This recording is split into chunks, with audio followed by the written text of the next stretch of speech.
Healing isn't doing more. It isn't adding another routine, another practice, another rule you have to follow perfectly. It isn't forcing yourself to feel better. And it isn't fixing yourself because you were never broken to begin with. Healing is often the opposite of what we've been taught. It's not about effort. It's not about discipline. It's not about pushing through. Healing is subtraction. For a long time, many of us believed that if something felt wrong inside us, the solution had to be more. More awareness, more control, more self-improvement, more work. We learned to treat healing like a project, something to optimize, manage and complete. But the body doesn't heal through pressure. It heals through safety. And safety is created when we stop interfering with what the body already knows how to do. Your body has been regulating itself long before you ever tried to control it. It has been balancing, repairing, and adapting quietly without instructions, without tracking, without perfection. And yet somewhere along the way, we began to interrupt that process. We filled our days with stimulation. We filled our minds with noise. We filled our bodies with stress. And then we wondered why we felt tired, anxious, disconnected, or stuck. Healing doesn't begin when you finally figure everything out. It begins when you stop overriding yourself. Doing more can feel productive. It can feel responsible. It can even feel comforting, because staying busy keeps us from sitting with what we feel. But constant effort keeps the nervous system alert, and an alert nervous system doesn't heal. It protects, it braces, it holds on. Many people aren't stuck because they aren't trying hard enough. They're stuck because they're trying too hard.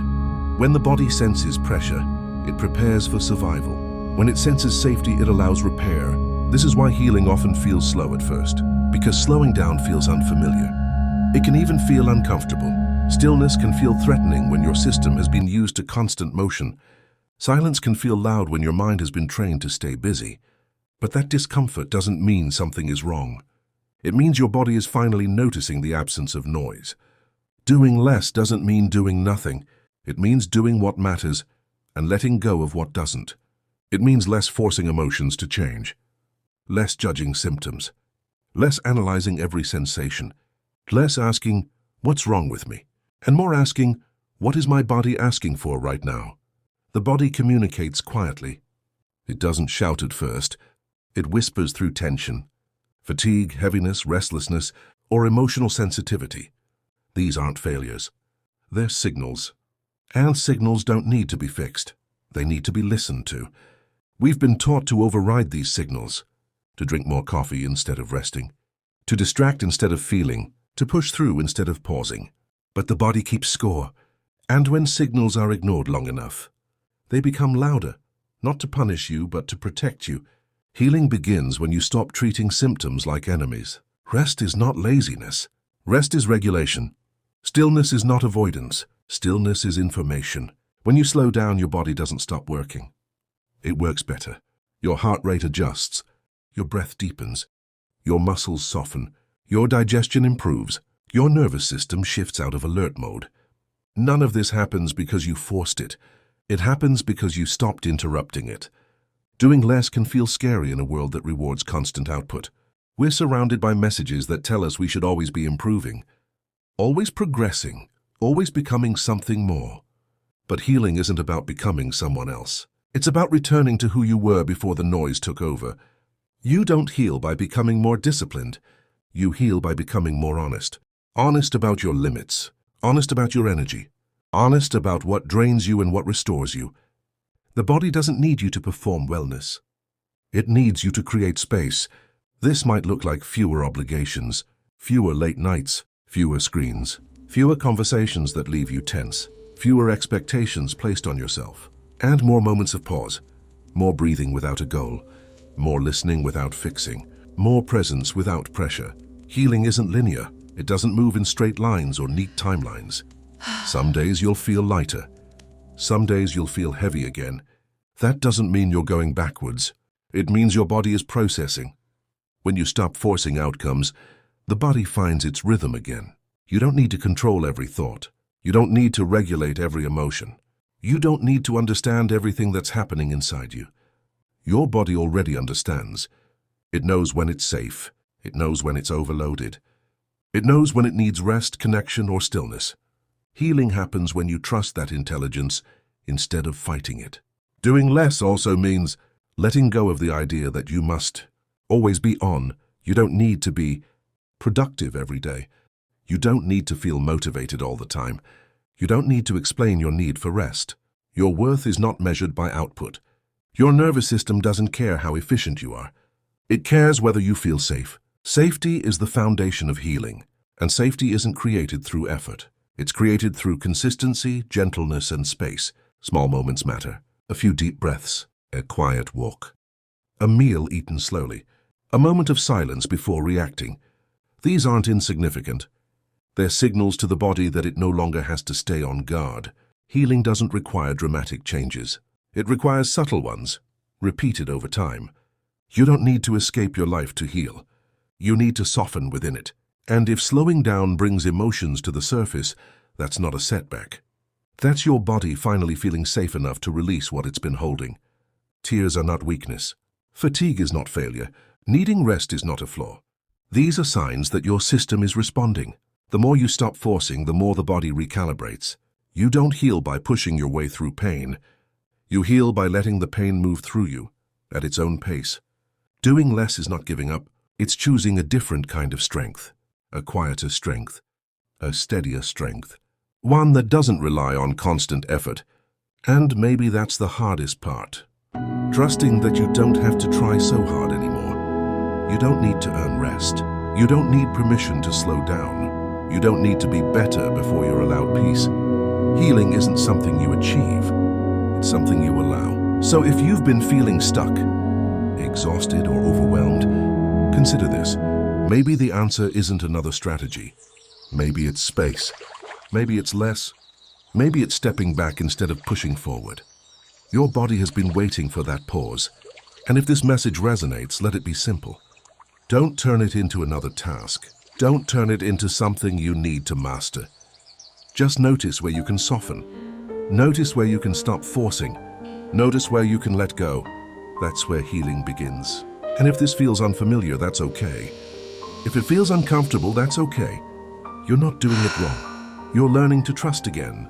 We're creating this space as a reminder, not to do more, but to return to what already works, to step out of pressure and into presence, to remember that healing doesn't come from effort, but from alignment. If this video gave you even a moment of clarity, stay with us. We're here to slow things down, not speed them up. To listen, not overwhelm. To reconnect, not fix. Like, subscribe, and share if this message supported you. And if you want to stay connected beyond this moment, you can find us on Instagram and Facebook at @DoorBeTrueOfficial. Thank you for being here. Thank you for listening. And most of all, thank you for choosing to do less and trust more. But somewhere along the way, often in the hustle and pressure of modern life, we stopped trusting this intelligence. We stopped listening to the subtle signals our body sends us every day. We learned to rush through exhaustion, to ignore hunger, to override discomfort, and to push through stress as if it were something to defeat rather than understand. We filled our minds with constant noise, stimulation, and expectations, leaving no room for stillness or awareness. We learned to praise productivity over presence. We learned to value output over balance, and slowly, without realizing it, we began treating our bodies as obstacles instead of allies. So when the body finally speaks loud enough to be noticed, through pain, fatigue, anxiety, or emotional overwhelm, we assume something must be wrong. We label it as failure. We try to fix it quickly, suppress it, or push past it. But in most cases, nothing is broken. Your body is simply asking for your attention. Reconnection does not begin with drastic routines or extreme changes. It begins with honesty, with noticing when something feels off instead of forcing yourself to continue. It begins with slowing down just enough to listen, even when the answer feels inconvenient. The moment you pause, the body responds. Your breath deepens, your muscles soften, your nervous system begins to shift. The body adjusts, recalibrates, and tries again, just as it always has. The body has been managing itself since the moment you were born. Long before you had words, long before you understood stress, expectations, or identity. And it will continue to manage itself, to guide you, and to protect you the moment you allow it to. If there is one truth worth remembering, it is this: your body is not your enemy. It is not something to conquer, control, or override. It is your oldest companion, your most loyal system, the part of you that continues to show up even on the days you feel disconnected from yourself. So take a moment, breathe, listen, give your body the space it needs to do what it was designed to do. It already knows the way back to balance, even when you feel lost. And if this message created even a brief moment of calm, awareness, or recognition within you, stay with us. We are building a space where these conversations can exist, where the body, the mind, and truth are allowed to reconnect without pressure or performance. As you continue listening to your body and noticing its signals, you may begin to realize something important. Healing is not about becoming someone new. It's about remembering who you were before you learned to disconnect from yourself, before you learned to override your instincts, before you were taught to ignore your own limits in order to meet the expectations of the world around you. Your body remembers that version of you. It remembers what safety feels like. It remembers how to return to balance, and it remembers how to guide you back again and again, even when you forget. This is why healing does not require force. It does not require perfection, and it does not require constant effort. True healing happens when pressure is removed, when the nervous system feels safe enough to soften, when the body no longer has to stay on high alert just to survive. When you slow down, you allow space for clarity. You begin to notice which habits nourish you and which ones drain you, which environments support you and which ones quietly exhaust you, which thoughts feel aligned and which ones feel heavy. These realizations don't come from thinking harder. They come from listening more deeply. And listening is an act of trust. Trust that your body knows what it needs. Trust that discomfort is not your enemy. Trust that rest is productive. Trust that stillness is not laziness. Trust that doing less can sometimes heal more. Over time, this trust builds a new relationship with yourself. One that is calmer, kinder, more honest. One that allows you to move through life with less resistance and more awareness. You may find that you no longer need to push as hard, that you recover more quickly, that you feel more present in moments that used to pass you by unnoticed. This doesn't mean life becomes effortless. Challenges will still exist. Stress will still arise, but your relationship with those experiences changes. Instead of fighting your body, you work with it. Instead of ignoring signals, you respond to them.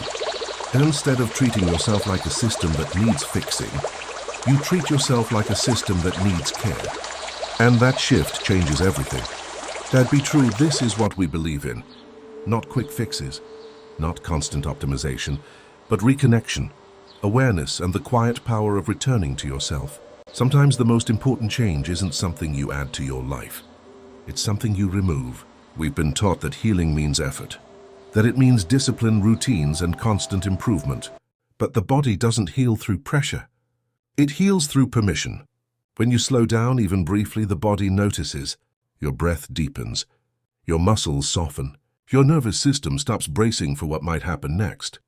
This isn't weakness. This is intelligence. Your body has spent your entire life protecting you, adapting for you, and responding to everything you've experienced. It doesn't need you to push harder. It needs you to stop interrupting the process. Rest is not something you earn after exhaustion. Stillness is not avoidance. Doing less is not giving up. Sometimes doing less is how healing finally begins. You don't need to fix yourself. You don't need to become someone else. You don't need to try harder to be worthy of peace.